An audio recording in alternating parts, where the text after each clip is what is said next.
Hello guys, last part में अपन सबने देखा था जैक्सियन और जॉर्डन को उसके अटैक स्क्वाड को ज्वाइन करने का मौका दिया होता है और जैक्सियन जाते हुए बोलता है इस बात से कोई फर्क नहीं पड़ता कि तुम हमारा साथ दो या नहीं दो, लेकिन मैं अपने दोस्त का बदला जरूर से लूंगा और मैं कभी भी डुगानवी को माफ नहीं करूंगा। और हमसे जॉर्डन अपना मूड हो रहा था। कहानी से बताता है कि डुगानवी को मारने की बात सुन के ना ही जॉर्डन को डर लग रहा था, ना ही जॉर्डन ज्यादा एक्साइटेड हो रहा था। उसी वक्त एक बात फील हो रही थी कि जिसको बचाने के लिए उसने इतना एफर्ट डाला, अब उसके पास फाइनली एक मौका है कि वो अपने फादर को बचा सकता है। और ये पहली बार था जब जॉर्डन एक्साइटेड हुआ और उसे फील हो कि उसको लाइफ में कुछ करना है। और तभी हम देखते हैं बाथरूम का गेट खुलता है और वहाँ पे एक औरत एंटर करती है। वो देखा तुम ठीक हो? और जॉर्डन बोलता है नहीं, मेरे मसल्स में थोड़े पेन है। और फिर लड़की बोलती है तुम्हारा हाथ कैसा है? और जॉर्डन बोलता है मेरा हाथ ये तो बिल्कुल ठीक है। और फिर लड़की बताने लगी तुम्हारा जो हाथ है वो पूरी तरह टूट गया था और तुम्हारे हाथ को हमने फिर से रिबिल्ड किया है। वो तो काफ़ी अच्छी बात है कि बहुत ही बड़ी हीलर ने हमारी हेल्प की तुम्हारे हाथ को रिबिल्ड करने में, वरना तुम अपने फ्यूचर में कभी अपने हाथ को यूज़ नहीं कर पाते। और हमें पता था जिसने हेल्प करी होती है वो होते हैं जैक्सियन। और तभी जॉर्डन बोलता है मुझे एक बात पूछनी थी, जो लड़का उससे मेरे साथ में फाइट कर रहा था मेरा दोस्त, वो कैसा है अब? और फिर वो लड़की बताती है कि जिस दिन वो यहाँ पे आया था वो इसी दिन वहाँ से बाहर भी निकल गया क्योंकि वो रिकवर कर गया था और उसकी बॉडी का जो रिकवरी रेट है वो काफ़ी शानदार था। ये चीज़ देख के सब लोग शॉक रह गए थे। और फिर जॉर्डन अपने मन में सोचने लगता है जिस दिन वो यहाँ पे आया उस दिन वहाँ से निकल भी गया, आखिरकार मुझे यहाँ पे रहते हुए कई दिन बीत चुके हैं। और तभी वो लड़की जॉर्डन के साथ एक फोटो लेती है और बोलती है बाहर गेट से बाहर मत जाइएगा क्योंकि बाहर बहुत सारे रिपोर्टर्स जो आपका वेट कर रहे हैं और सियोंग मीर ने आपके रोप्स भिजवाई है, इसका यूज़ करते हुए पीछे की खिड़की से भाग के उसे मिल लीजिए क्योंकि वहाँ पे आपको कोई भी रिपोर्टर नहीं मिलने वाला। और तभी जॉर्डन बोलता है आखिर रिपोर्टर्स मेरे लिए क्यों वेट कर रहे हैं? और फिर वो लड़के जॉर्डन का वो वीडियो दिखा देती है और बोलती है इस वीडियो की वजह से अब आप बहुत ज़्यादा फेमस हो चुके हैं और सभी लोगों को जानना है कि आखिर आप इतना पावरफुल कैसे हैं। और फिर हम जॉर्डन उस रोप का यूज़ करते हुए उस बिल्डिंग से उतर जाता है और फिर सियोंग मेरी कार में बैठ जाता है और फिर उन्होंने बोलते तुमने रोप क्यों भिजवाई? और तभी सियोंग मेरी बोली सबसे बेस्ट तरीका था क्योंकि अगर बाहर से आते तो बाहर से तुम्हें रिपोर्टर घेर लेते और फिर तुम मुझे क्वेश्चन आंसर नहीं कर पाते। और फिर जॉर्डन पूछता आखिर इस बैग में क्या है? और सियोंग मेरी बोलती तुम्हारे लिए कपड़े और जूते हैं जिससे तुम काफ़ी अच्छे दिखो और मैं तुम्हारे लिए एक नया फ़ोन भी लेके आई हूँ, मुझे पता नहीं तुम्हारा फ़ोन शायद पिछली बार टूट गया होगा। और मैं जॉर्डन काफ़ी मासूम शक्ल बनाया था, बोले तुम्हारा काफ़ी ज़्यादा थैंक्स। और फिर सियोंग मेरी बोलती है कितना खतरनाक एक्सीडेंट होगा तुम्हारे वहाँ पे और तुम्हारे हॉर्न मॉन्स्टर तुम लोगों पर अटैक कर दिया, लेकिन फिर भी तुमने मैनेज किया खुद को बचाने के लिए, काफ़ी बड़ी बात है। और जॉर्डन बोलते ऐसी चीज़ें तो मेरे साथ होती रहती है, लेकिन मुझे एक बात बता आखिर हम जा कहाँ रहे हैं? और सियोंग मेरी बोलती आज हम जहाँ पे जा रहे हैं वहाँ पे हमें जाना काफ़ी ज़रूरी है क्योंकि हमें तुम्हारे लिए कपड़े बनवाने हैं। और जॉर्डन बोलते मेरे पास काफ़ी अच्छे कपड़े हैं, मुझे कपड़े की ज़रूरत नहीं है। और सियोंग मेरी बोलते कोई नॉर्मल कपड़े नहीं, एक ऐसा कपड़ा जो हंटर यूज़ करता है और तुम्हें पता है दुनिया का सबसे बेस्ट टेलर जो कि हंटर सूट बनाता है तुम्हारे लिए एग्री कर गया हंटर सूट बनाने के लिए। और फिर हम देख सियोंग मेरी पूछ रही होती है आखिरकार तुमने उतने सारे हॉर्न और मॉन्स्टर को कैसे हरा दिया? तो जॉर्डन बोलता है ये बात तुम्हें पता नहीं चाहिए क्योंकि वैसे भी उस बारे में किसी ने वीडियो शूट कर ली है तो तुम वो वीडियो जाके देख लो ना। तभी सियोंग मेरी बोलती है सारी वीडियो रिकॉर्ड नहीं हो पाई, हमें सिर्फ पता तुम दोनों ने मिलकर उस सिंगल डबल हॉर्न मॉन्स्टर को मारा, लेकिन उस 5 हॉर्न मॉन्स्टर को तुम में से किसने मारी बात पता नहीं चल पाई क्योंकि उसकी वीडियो रिकॉर्ड ही नहीं हुई है। और जॉर्डन बोलता है क्या वो एक 5 स्टार मॉन्स्टर था? और जॉर्डन अपने मन में सोच रहा होता है इसलिए वो मॉन्स्टर इतना पावरफुल वो एक 5 स्टार था और यहाँ तक कि मैं और चियोल के बेस्ट पोजीशन में इसको नहीं हरा पा रहे थे और शायद मुझे हरा भी नहीं पाता अगर मेरे पास वो पावर नहीं आई होती। और सियोंग मेरी बोलती तुम कुछ बोल क्यों नहीं रहे, आखिर तुमने तो कैसे हराया था? और जॉर्डन बोलता मुझे पक्का तो नहीं याद है और ना मैं तुम्हें एक्सप्लेन कर सकता हूँ, लेकिन कुछ एक मिरेकल हुआ था। और सियोंग मेरी सोच रही होती है एक 5 स्टार मॉन्स्टर को तो पूरी एक टीम मिलकर नहीं हरा पाती, लेकिन इसने आराम से उसको हरा दिया और वो भी अकेले। और फिर सियोंग मेरी बोलती में काफ़ी बच के रहना पड़ेगा क्योंकि अब तुम दोनों के ऊपर रिपोर्टर्स की नज़र है और जो तुम्हारा दोस्त है चियोल कैंग उसने भी तो तुम्हारे बारे में किसी को भी नहीं बताया है और उसको भी काफ़ी सारे रिपोर्टर्स परेशान कर रहे हैं। और यहाँ तक रिपोर्टर ने तुम्हारा नाम पूछा उससे तो उसने ये भी नहीं बताया। और फिर उनको याद आने लगता जब वो काफ़ी ज़्यादा घायल था तब उसने चियोल कैंग को बोला था कि प्लीज़ मैं डिटेल्स के बारे में किसी को भी मत बताना और तुम प्लीज़ ट्राई करना कि मेरी आइडेंटिटी किसी को भी पता ना चल पाए और इस 5 स्टार मॉन्स्टर किसने हराई ये भी मत बताना। और चियोल कैंग बोलता हाँ ठीक है मैं नहीं बताऊंगा किसी को भी। और उनसे सियोंग मेरी बोल रही होती है जल्दी वो एंट्रेंस एग्जाम स्टार्ट होने वाले हैं और उस एग्जाम के जितने लोग पार्टिसिपेट करते हैं उनमें से ज़्यादातर के पेरेंट्स हंटर होते हैं और वो लोग अपने बच्चों की पार्टीज बाहर से बना के भेजते हैं। इससे जॉर्डन तुम्हें काफ़ी केयरफुल रहना पड़ेगा क्योंकि किसी को भी तुम्हारी आइडेंटिटी के बारे में पता चल गया तो तुम काफ़ी मुश्किल में पड़ जाओगे। और फिर जॉर्डन और सियोंग मेरी वहाँ पे आ गए होते हैं जहाँ पे उनका आर्मर बनने वाला है और वो रिसेप्शन में पूछते हैं कि आपके सीईओ रेडी हैं, लेकिन तो रिसेप्शन वाली बताती है कि आज हमारे सीईओ काफ़ी ज़्यादा बिजी हैं इसलिए आप उनसे मिलने के लिए बाद में आइएगा। और सियोंग मेरी बोलती है और आखिर वो ऐसा कैसे कर सकते उन्होंने हमें बताया भी नहीं और हमें वन कैंसिल कर दिया, ये एक वन है कि बच्चे की बात है। और फिर से कहानी सुनाना आ जाता है और बोलता है इस दुनिया में काफ़ी सारे टाइप के हंटर हैं, लेकिन सबसे आगे वही हंटर जा पाता है जिनकी फैमिली बैकग्राउंड होती है क्योंकि जो फर्स्ट जनरेशन के हंटर्स उन्होंने काफ़ी ज़्यादा मेहनत करी और उन्होंने काफ़ी चीज़ें बनाई नए जनरेशन के हंटर्स के लिए। और फिर वो लोग रिटायर हो गए, उन्होंने शादी करी, उनकी फैमिली भी हुई और जो उनकी फैमिली के मेंबर्स थे उन लोगों को बेस्ट एजुकेशन दी और बेस्ट पावर्स दी और उनके पास बॉर्न होते अपने पेरेंट्स का टैलेंट भी था। इसलिए तो लोग काफी ज्यादा पावरफुल बन पाए। और अभी सियोंग जिससे बात कर रही है हान गायून, ये भी उन्हीं में से एक है। और हमें बताया जाता है कि हान गायून स्टूडेंट काउंसिल के प्रेसिडेंट भी है। और हान गायून बोलती है मेरे अंकल यहाँ के सीईओ हैं और उन्होंने मेरी ही वजह से तुम्हारा अपॉइंटमेंट कैंसिल कर दिया, क्या तुम्हें इस चीज़ कोई प्रॉब्लम है? और सियोंग भी अपने मन में सोच रही थी मैंने कुछ भी नहीं बोल सकती क्योंकि ये स्टूडेंट काउंसिल के प्रेसिडेंट है और इनसे पंगा लेना मेरे काफी ज्यादा भारी पड़ सकता है। और हम हान गायून सियोंग मेरी डराने लगती है और बोलती है बिना कुछ बचूं यहाँ से निकल जाओ। और तभी जॉर्डन बोलता है सियोंग मेरी ये तुम्हारी सीनियर है, ये बोल रही हैं कि इनकी वजह से यहाँ के सीईओ तुम्हारा अपॉइंटमेंट नहीं ले सकते, चलो कोई बात यहाँ से चलते हैं। और वैसे भी मुझे उस कुतिया का शक्ल और नहीं देखनी, इसकी शक्ल को देख के मुझे काफी इरिटेशन हो रही है। और तभी हान गायून बोलते हैं आखिर तुम हो कौन, तुम्हें काफी ज्यादा हिम्मत है। सियोंग मेरी बोलती है सीनियर से ये बोलने का मतलब नहीं था, लेकिन मेरे प्रेशर का यूज करते हुए सियोंग मेरे से घुटने पे लेके आ जाती है और बोलती है मैं तुमसे बात नहीं करी। और फिर हान गायून पूछती है आखिर तुम हो कौन। और जॉर्डन बोलता है कि मैं 17 ईयर्स का हूं, मेरा नाम है जॉर्डन और मैं वाइट हाई स्कूल से काफी डिसअपॉइंट हो चुका हूँ क्योंकि वहाँ पे तुम्हारे से कच्चा लोग भी पढ़ते हैं। और यही बात सुनकर सीनो काफी गुस्सा आ रहा होता है लेकिन वो कुछ भी नहीं बोल पा रही होती। और तभी वो अपने माइंड पावर को यूज करते हुए जॉर्डन पे काफी सारा अटैक करती है और जॉर्डन अपने सर पकड़ के बैठ जाता है और वो बोलते हैं तुम्हारे जैसे लोग बिल्कुल पसंद नहीं। और तभी हम जॉर्डन पे उस पर अटैक कर देता है और बोलता अगर मैं यहाँ पे चाहता तो मैं तुम्हें अभी मार देता। और तभी हम देखते हैं वहाँ पे हान सियोंगू आ जाते हैं जो कि हान गायून के अंकल हैं और बोलते तुम लोग यहाँ पे कर क्या रहे हो। और फिर हान सियोंगू बताते हैं और थोड़ी देर पहले सियोंग में यह कॉल आया था तो उस कॉल को हान गायून ने पिक कर लिया था और बिना कुछ बोले यहाँ पे आ गई। और फिर हान सियोंग वो बोलते हैं तुम्हें याद है लास्ट वीक क्या हुआ था, तो आखिर तुम फिर से क्यों कर रही हो, इन सब चीज़ों की वजह से तुम्हारे फादर काफी गुस्सा करेंगे। और फिर हान सियोंग मेरे से माफी मांगने लगता है और सियोंग मेरी बोलती कोई बात नहीं। और सियोंग मेरी सोच रही होती है इनके बारे में जितने भी र्यूमर्स है वो सब सच है और हमारी स्टूडेंट काउंसिल प्रेसिडेंट काफी गुस्से वाली हैं और काफी जिद्दी भी, ये किसी भी इंसान स्किल की इज्जत करती हैं और किसी की वैल्यू नहीं करती और सिर्फ इनकी स्किल्स ही मैटर करती है। और तभी जॉर्डन पूछता है आखिर लड़की है कौन और ये वर्ल्ड में कौन सी पोजीशन होल्ड करती है क्योंकि मुझे कोई भी नॉर्मल सीनियर नहीं लग रही। और तभी सियोंग मेरी बोलती है हमारी स्टूडेंट काउंसिल प्रेसिडेंट तो है ही और हाँ ये पूरे वर्ल्ड हाई के सबसे पावरफुल स्टूडेंट है। और फिर कहानी सुनाने वाला हमें बताता है कोई भी नॉर्मल स्कूल होती है वो अपने बच्चों को लाइसेंस देती है जिससे वो प्रोडेंट के साथ में मिलके डेंजर्स में एंटर कर सकते हैं, वहाँ पे एक्सपीरियंस ले सकते हैं। लेकिन वर्ल्ड हाई का केस थोड़ा अलग है, जो वर्ल्ड हाई के सबसे बेहतरीन टैलेंट होते हैं उनको ये मौका मिलता है लेकिन वो लोग जिन मॉन्स्टर्स को मारने जाते हैं कम से कम 5 स्टार रैंक के होते हैं उनसे भी ऊपर के और वो लोग काफी पावरफुल अटैक स्क्वाड्स को ज्वाइन करते हैं और इसलिए वर्ल्ड हाई के बच्चों को फ्यूचर के रैंकर्स के तौर पर देखा जाता है। और फिर सियोंग मेरी बताती है कि हम तो 2 साल बड़ी हैं और अभी ये सेकंड ईयर में है। ये बात जॉर्डन पूछता है कि 1 साल फेल हुई थी और सियोंग मेरी बोलती नहीं इन्होंने ऐसा इसलिए किया ताकि स्टूडेंट काउंसिल प्रेसिडेंट बन पाए। और फिर सियोंग मेरी हान गायून के बारे में बताने लगती है और बोलती जैसे ही सेकंड ईयर में पहुंची तो इन्होंने स्टूडेंट काउंसिल को ज्वाइन कर लिया और हमारे स्कूल में काफ़ी स्पेशल इवेंट होता है जिसके अंदर आप किसी को भी हरा के उसकी पोजीशन ले सकते हो। और उस वक्त इन्होंने हर एक हाई पोजीशन के बंदों को हरा दिया और उस वक्त स्टूडेंट काउंसिल हेड को भी हरा दिया और उसके लिए बन गई वर्ल्ड के सबसे यंगेस्ट प्रेसिडेंट। और हम देते हान गायून वहाँ से जा रही होती है और तभी जॉर्डन बोलता है मुझे आपसे एक बैट लगानी है। और जैसे कि मुझे पता चल चुका है कि आप अपने स्कूल में काफ़ी फेमस इंसान है और आप बहुत बिजी भी रहती होंगी तो शायद इसी वजह से आप अपने जूनियर को एक बैट दिखा रही हैं अपना। और तभी हान गायून बोलती है तुमने बोला बैट, इसका मतलब अगर मैं हार गई तो मुझे तुम्हें कुछ देना पड़ेगा। और जॉर्डन बोलता है आप काफ़ी मेरी बात को समझ गई और हमें जो चीज़ करनी है वो है शैडो स्पारिंग। और हमें शैडो स्पारिंग के बारे में बताया जाता है एक फाइटिंग स्टाइल है जिसमें नॉर्मल कॉम्बैट टेक्निक को यूज़ किया जाता है और इसमें आपको अपने अपोनेंट को छूना होता है और जैसे ही आप अपने अपोनेंट को छू लेंगे वो हार जाएगा। और जॉर्डन बोलता अगर मैं हार गया तो मैं कभी वर्ल्ड हाई के लिए एनरोल नहीं करूँगा, लेकिन अगर आप हार गई तो जब नेक्स्ट टाइम वर्ल्ड हाई के अंदर आऊँगा आपको अपनी प्रेसिडेंट की पोजीशन में देनी पड़ेगी।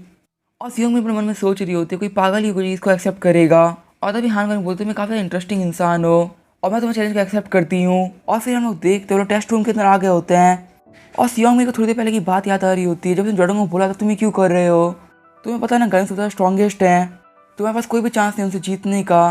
और मैं ये चीज़ एक्सेप्ट कर भी लेती कि तुम पूरी तरह से ठीक होते पर तुम्हारा एक हाथ काफ़ी इंजर्ड है तो आखिर तुम्हें करना ही क्यों चाहते हो।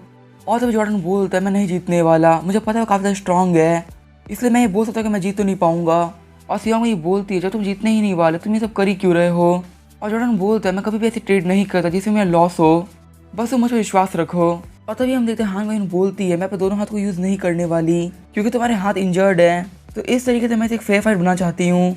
और तभी जॉर्डन बोलता है लेकिन तुम जब हार जाओ तो मत बोलना कि मैंने अपने हाथों को यूज़ नहीं किया। और तभी हान आगे बढ़कर जॉर्डन पर अटैक कर देती है और हम देखते हैं ये चीज़ देख के सियोंग मेरी और हान सियोंग दोनों शॉक रह गए होते हैं। और सियोंग मेरी सोच रही थी अटैक काफ़ी फास्ट था, अगर जॉर्डन की जगह मैं होती तो अभी तक मैं हार गई होती। और तभी हान सियोंग बोलते हैं सियोंग मेरी मुझे तुमसे क्वेश्चन पूछना था जिस लड़के को आप साथ में लेके आई हैं क्या वो सच में एंट्री एग्जाम को पास नहीं कर पाया था। और हमें बताया जाता है इनका नाम है हान सियोंग। और ये अपने टाइम में एक रैंकर रह चुके हैं, इनकी रैंक थी 31 और ये ग्रीन रैंक के हंटर थे। और जॉर्डन को देखते हुए सोच रहे होते इसका टर्न काफी हाई लेवल पे है। और अब मुझे समझ में आई लड़का हान से फाइट करना चाहता था।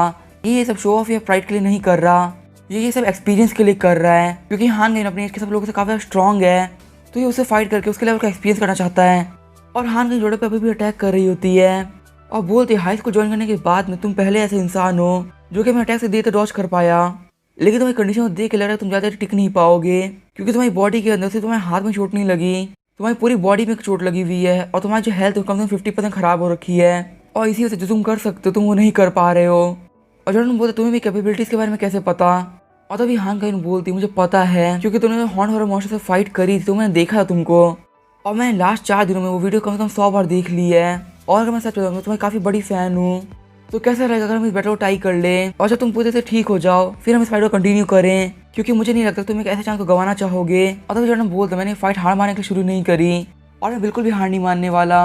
और ये चीज़ है कि हान सिंह सोच रहे होते हैं, लगता है कि लड़का ज़्यादा ब्लफिंग कर रहा है और वैसे भी अपनी बेवकूफ़ी के चक्कर में बहुत बड़ा मौका गवा दिया। अगर ये बाद में फाइट करता तो शायद हो सकता है ये जीत जाए, पर अब तो बिल्कुल भी नहीं जीत सकता। और हाँ सियोंग वो बोलती है अभी तक तुम मुझे काफ़ी ज़्यादा पसंद आ रहे थे, पर अब मैं तुमसे थोड़ी सी डिसअपॉइंट हो चुकी हूँ। और तभी हम देखते जॉर्डन आगे बढ़ के उसके ऊपर अटैक कर देता है और सियोंग मेरी बोलते मुझे पता था जॉर्डन अपनी पावर को होल्ड बैक कर रहा था। और तभी हान सियोंग वो बोलते वो होल्ड बैक नहीं कर रहा था, वो तो इस पूरी फाइट के अंदर हान गेन के मूव्स को सीखने की कोशिश कर रहा था। लेकिन सबसे बड़ी बात तो ये है कि कुछ मिनट के अंदर ही इसे सारे हान गेन के मूव्स को परफेक्टली कॉपी कर लिया है। और ये हान गेन से जितने हारने के लिए फाइट तो कर ही नहीं रहा था, बल्कि इसको तो हान गेन के जितने भी मूव्स कुछ उड़ाना था। और हम देखते जॉर्डन लगातार अटैक कर रहा होता है हान गेन के ऊपर और हान गेन उसके सारे अटैक्स को डॉज कर रही होती है। और फिर जॉर्डन बोलता है तो तुम अटैक्स कैसे डॉज करती हो, चलो काफ़ी अच्छी बात है, अब मैं तुम पे और अटैक्स करूँगा तो मैं सारे मूव्स को सीख लूँगा। और फिर कहानी से में बताता है कि जॉर्डन हमेशा से एक स्मगलर रहा है और इसी वजह से उसको ये बात पता है कि उसको कोई भी ऐसी डील नहीं करनी जिसमें उसको लॉस हो जाए। और तभी हम देखते हैं जॉर्डन ने अपने हाथ की पट्टी उतार दी होती है और वो बहुत रियल फाइट अब स्टार्ट होने वाली है। और तभी हान गेन बोलती है अंकल आपको इस फाइट में इंटरफेयर नहीं करना चाहे कुछ भी हो जाए, क्योंकि अब मुझे इस फाइट को कंप्लीट करना है और अगर इस फाइट में इंटरफेयर नहीं करते तो मैं जाकर उस अटैक स्क्वाड से मिलूंगी जिससे मिलने के लिए आपने मुझे बोला था। और तभी हान गेन बोलने लगती है तो मेरे मूवमेंट को देखना चाहते हो ना डॉज करते हुए, ये बोल के उस पर अटैक कर देती है और बोलती है कि मुझ पर ऐसे अटैक करके देखा कि मैं डॉज करूँ। और हमें जॉर्डन उस अटैक से बच रहा होता है। और तभी हमें हान गेन की टेक्निक के बारे में बताया जाता है जिसका नाम होता है फ्लैश। और इस टेक्निक का हम रेगुलर मूवमेंट की बहुत सारी चीज़ों को स्किप कर देते हैं और इसी वजह से इस टेक्निक को प्रेडिक्ट करना काफ़ी ज़्यादा मुश्किल और काफ़ी ज़्यादा फास्ट भी है। और हान अपनी फ्लैश टेक्निक को यूज़ करते हुए अटैक कर रही होती है, लेकिन जब जॉर्डन भी उसकी फ्लैश टेक्निक को यूज़ करने लगता है, ये चीज़ देख के हान सियोंग बोलते हैं इस लड़के ने सिर्फ हान गेन के अटैक को ही नहीं रोका बल्कि उसके ऊपर एक अटैक भी कर दिया। और मैं बात मानता भर से लड़का इस टेक्निक के प्रिंसिपल को समझ चुका है, लेकिन टेक्निक आसान नहीं है, इसको सीखना काफ़ी ज़्यादा मुश्किल है। यहाँ तक कि जब मैं अपने प्राइम फॉर्म में था तब मुझे पूरे 3 महीने लग गए थे इसको सीखने के लिए और इस लड़के ने सिर्फ देख के इस टेक्निक को सीख लिया। और जैसे कि हान गेन ने बोला इस लड़के की कंडीशन ठीक नहीं है और इतने देर से फाइट करे इसका इसकी एनर्जी पूरी तक खत्म हो गई होगी, फिर भी काफ़ी ज़्यादा खुश है फाइट करते हुए। और हम जैसे जॉर्डन को फाइट करते हुए काफ़ी ज़्यादा मज़ा आ रहा होता है। और तभी हम जॉर्डन काफ़ी खतरनाक अटैक करते हैं सियोंग मिरी के ऊपर और उस अटैक को देख सियोंग मिरी अंकल भी आगे बढ़ जाता है उसकी हेल्प करने के लिए, लेकिन हम देखते हैं जॉर्डन हार गया होता है। और हान गेन बोलती है मैं हार गई और जॉर्डन बोलते नहीं मैं हार गया। और फिर हान गेन बोलती मैंने इस फाइट के अंदर हाथों को यूज़ किया है जो कि मैंने मना किया था। और जॉर्डन बोलती तो तुमने बोला था और मुझे इस बात से बिल्कुल फ़र्क नहीं पड़ा कि तुमने अपने हाथ को यूज़ किया या नहीं किया, पर मैं हार चुका हूँ। और तभी हान सियोंग बोलते हैं लगता है कि तुम दोनों की फाइट में कोई भी नहीं जीता और वैसे भी तुम्हारी हालत काफ़ी ज़्यादा ख़राब लग रही है, तो जब बाद तुम हेल्दी हो जाओ तो तुम एक काफ़ी अच्छी फाइट कर सकते हो और तुम इसे एक लर्निंग एक्सपीरियंस के तौर पे ले सकते हो। और जॉर्डन बहुत अगर ये बात आप बोल चलो ठीक है। और तभी हान गेन काफ़ी ज़्यादा गुस्से में बोलती है मेरी एक बात याद रखना तुम्हें कैसे भी करके वॉर के अंदर आना ही आना है और अगर तुम मुझसे फाइट करने से पहले किसी से भी हार गए तो मैं तुम्हें जिंदा नहीं छोड़ूंगी। और फिर बताया जाता है कि जॉर्डन के लिए काफ़ी अच्छा एक्सपीरियंस रहा क्योंकि उसको अपनी का पहली बार कोई ऐसा मिला है जिसे फाइट करने में काफ़ी ज़्यादा मज़ा आया। और जब हान गेन सियोंग मिरी से पूछती तुम्हारा नाम क्या है और सियोंग मिरी बोलती है मेरा नाम है सियोंग मिरी। और हान गेन बोलती है तुम जॉर्डन को स्पॉन्सर कर रही हो और पहले के लिए मुझे माफ़ कर देना। और वैसे मुझे पता नहीं कि तुम कितनी अच्छी हंटर हो या कितनी अच्छी नहीं, लेकिन तुम एकदम बेकार तो नहीं हो क्योंकि तुम एक अच्छे इंसान की काफ़ी अच्छी परख है। और हमें बताया जाता है उस दिन से जॉर्डन खुश नहीं था, जॉर्डन से फाइट करके हान गेन भी काफ़ी ज़्यादा खुश थी। और फिर हमें थोड़ी देर बाद का सीन दिखाया जाता है जॉर्डन बैठा हुआ होता है और सियोंग मिरी बोलती है अच्छा तुम्हें ज़्यादा चोट नहीं लगी वरना मैं हॉस्पिटल जाना पड़ता, और सच तुमने काफ़ी अच्छी फाइट करी और यहाँ तक कि हमारी हान गेन पे हार मान ली। और तभी जॉर्डन बोलता मुझे लगता है कि वो हारी है क्योंकि हम दोनों ही फाइट के रूल्स तोड़ दिए थे क्योंकि जब मैंने अपने हाथ का हैंड कफ उतारा था तो मैंने अपने रूल्स को तोड़ दिया था और बाद में उसने भी अपने हाथों को यूज़ कर लिया और देखा तो मैं फाइट के अंदर अपनी लिमिट्स को भी क्रॉस कर रहा था। क्योंकि जब मैंने फाइनल अटैक किया था अगर वो गलती से भी उसे लग जाता तो वो काफ़ी ज़्यादा इंजर्ड हो जाती और मैं अगर हांग की जगह होता तो शायद ऐसी पोजीशन में भी अपने हाथों को यूज़ कर लेता। तो मेरे हिसाब से एकदम फेयर है। और तभी हम देखते उस रूम के अंदर हां सुमो एंटर करते हैं जो अपने साथ में काफ़ी सारा पिज़्ज़ा लेके आए हुए होते हैं और पिज़्ज़ा खाते हां सियोंग बोल रहे होते हैं हमारे पास तुम लोग काफ़ी दिक्कत हुई, इस चीज़ के लिए प्लीज़ मुझे माफ़ करना। और उन्होंने बोलता आपने काफ़ी अच्छा खाना ला के, क्योंकि वैसे ही मुझे काफ़ी ज़्यादा भूख लग रखी थी और सियोंग भी सोच रही होती है इसने पूरा का पूरा एक पिज़्ज़ा खत्म कर दिया। और हमें बताया जाता है जॉर्डन एक डैमेज डीलर है और जो डैमेज डीलर्स होते हैं उनको एक नॉर्मल इंसान से 5 गुना ज़्यादा खाना पड़ता है क्योंकि उनकी बॉडी को काफ़ी एनर्जी रिक्वायर्ड होती है। और सियोंग अपने मन में सोच रही थी 4 दिन से बेहोश था लेकिन अभी तक मैंने इसे कुछ भी नहीं खिलाया, ये मेरी गलती थी। और फिर हाँ सियोंग वो बोलने लगते हैं जैसे कि आप लोगों को पता है कि हम लेदर पे काम नहीं करते, हम लोग हाई क्वालिटी के मॉन्स्टर्स के मटेरियल्स पे काम करते हैं जैसे कि 4 स्टार माउंटेन स्पाइडर के मटेरियल्स और 6 स्टार गीगामॉथ के मटेरियल्स जो कि बहुत पावरफुल होते हैं, काफ़ी अच्छे भी रहते हैं। और मैं आप लोग को बता दूं एक आयरन बनाने में सबसे ज़रूरी चीज़ होती है उसकी कोटिंग, और हम जिस चीज़ से उसे कोटिंग करते हैं जिस ऑयल से वो बिल्कुल मार्केट में अवेलेबल नहीं है और वो ऑयल हमें सी के अंदर के व्हील से मिलता है। लेकिन फिलहाल कुछ दिनों के अंदर एक भी व्हील मारी नहीं गई, इसी वजह से हमें इसका ऑयल नहीं मिल पा रहा है और हमारे कॉन्ट्रैक्ट के हिसाब से हमें जॉर्डन के लिए वही तेल को यूज़ करना था लेकिन अभी पॉसिबल नहीं हो पाएगा। तो प्लीज़ मुझे माफ़ कर दीजिए। हमारे पास एक और ऐसा मटेरियल है जो कि उससे थोड़ा लो क्वालिटी का है लेकिन वो काफ़ी ज़्यादा अच्छा है, आप उसे भी यूज़ कर सकते हैं। और इसलिए मेरे पास कुछ भी नहीं बोलने के लिए, अब आगे आपकी मर्जी है, आप मुझसे काम करना है या नहीं।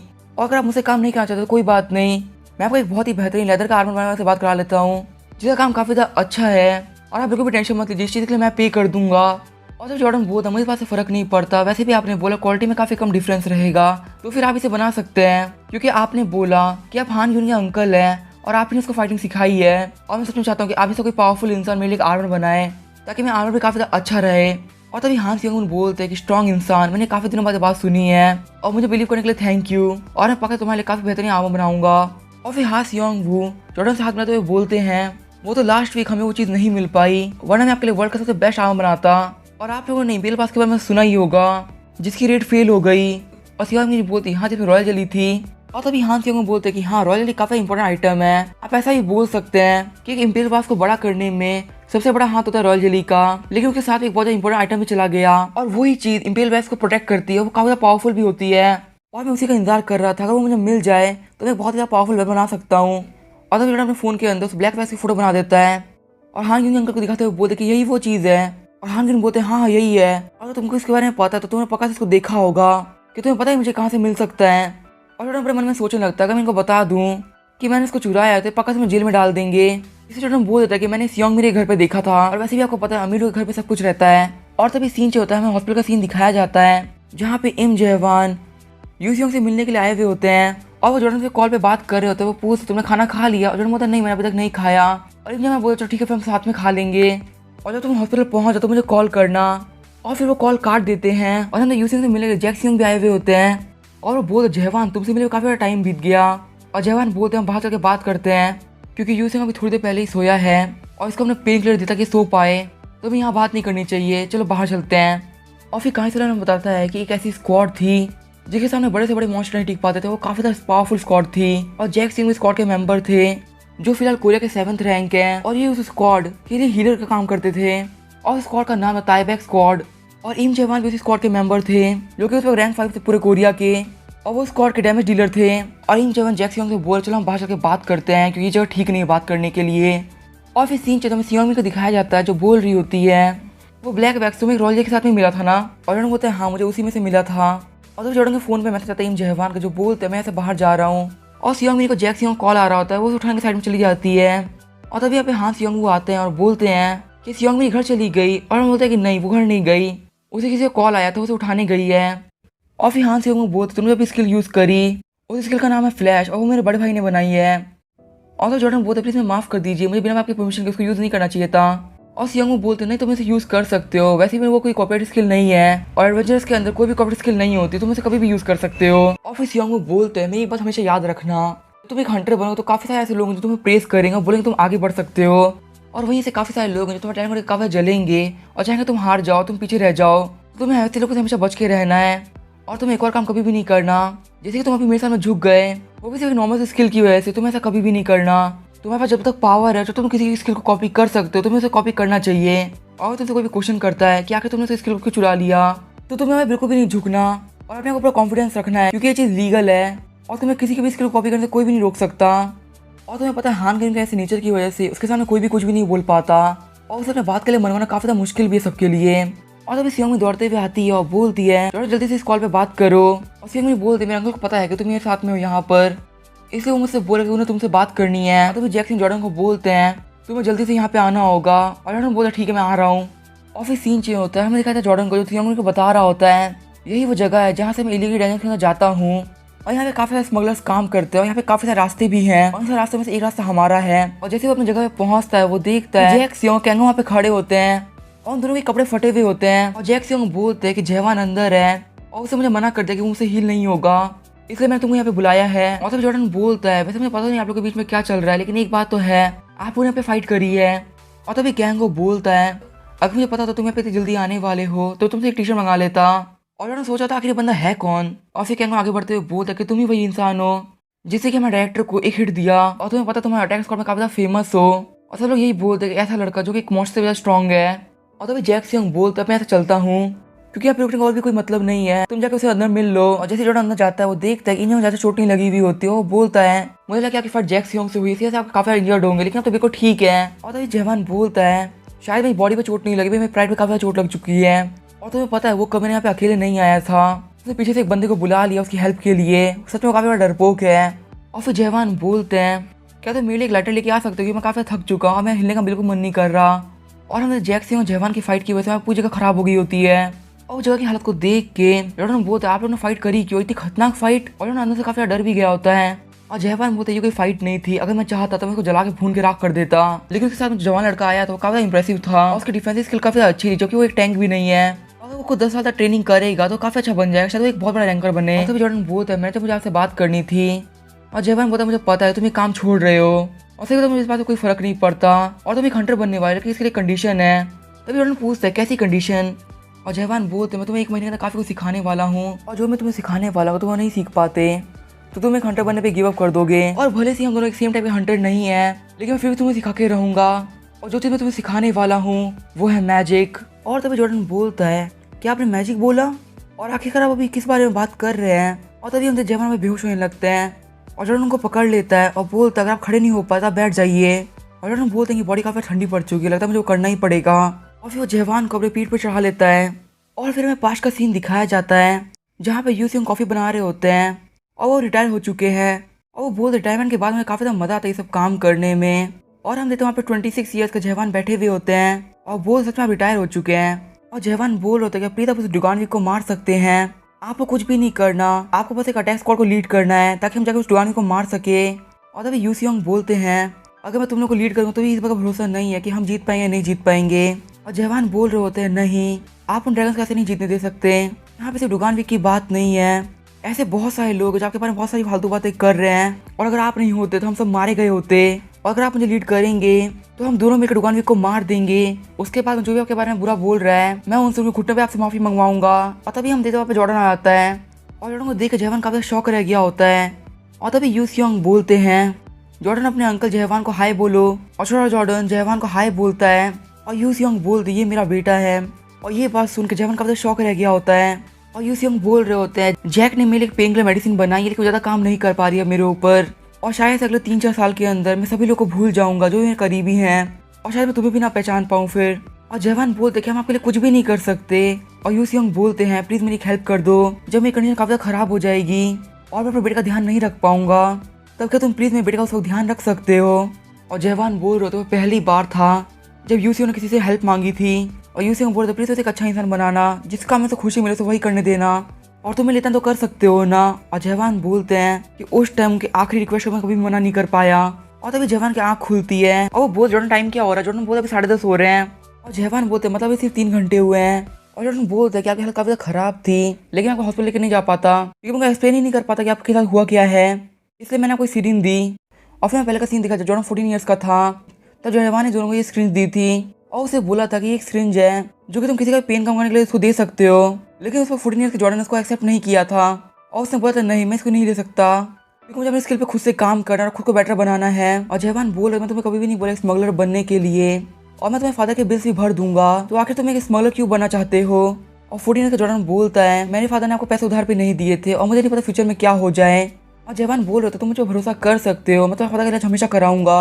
और जॉर्डन बोलते हैं ये रीजन नहीं है, मुझे खुद की स्किल्स चाहिए और कभी मेरे फादर के साथ में आपस में कुछ भी होता है तो मुझे अपने चाहने वालों को खुद प्रोटेक्ट करने की पावर चाहिए। और आपको मुझे पोषण देने के लिए थैंक यू, मैं इसके फ्यूचर में काफी अच्छे काम के लिए यूज करूंगा। जवान बोलते हैं पूरे 3 साल बीत चुके हैं और तुमने इसको अभी तक यूज नहीं किया, इसका मतलब तुम्हें इसकी कभी जरूरत ही नहीं पड़ी और तुमने इसका आखिरकार मुझ पर यूज कर दिया। और फिर जवान बोलते हैं मुझे पता तुम ये बात विश्वास नहीं करोगे, लेकिन अगर तुम कभी भी स्मगलर नहीं बने होते तो मैं तुम्हारे फादर के हमेशा बिल्स भरता रहता। और जॉर्डन बोलता है मुझे पता है कि आप मेरे फादर के बिल्स भर देते, इसलिए जब मैं स्मगलर ही बना तो मैं सोचता था कि अगर मुझे कुछ हो भी जाए तो भी आप हैं मेरे फादर के लिए। और जवान बोलता नहीं ये मेरी गलती है, मैंने अपने सबसे अच्छे दोस्त की बेटे को एक स्मगलर बना दिया और शायद उसी वक्त मैंने उसके बिल्स को भरने से मना कर दिया।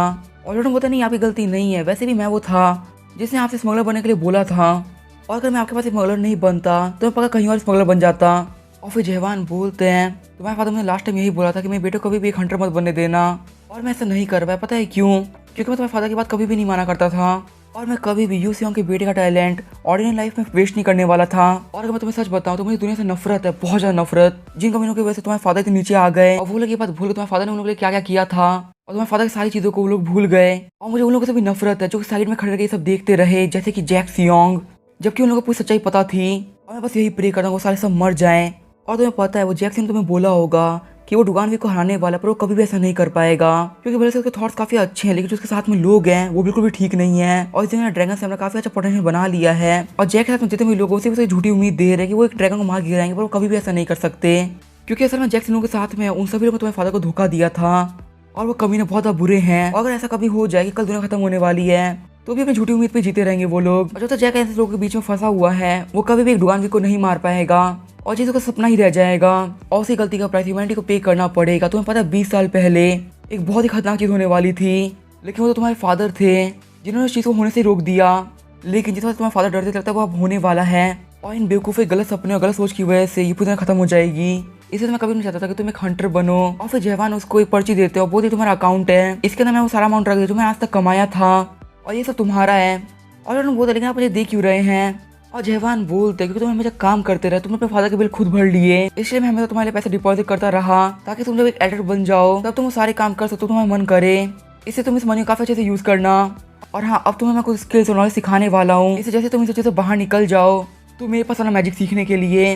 और ये को जाने लगते हैं और तो जॉर्डन बोलता है अगर आपके हाथ में रहता तो आप मुझे कभी भी एक हंटर नहीं बनने देते। और जवान बोलता है हाँ मैं तुम्हें कभी एक हंटर नहीं बनने देता, लेकिन मैंने हमेशा तुम्हारी चॉइस को ऊपर रखा है, चाहे वो चॉइस आज हो या 3 साल पहले जब तुमने स्मॉलर बनने का बोला था, मेरे लिए हमेशा तुम ज़्यादा इंपॉर्टेंट रहे हो।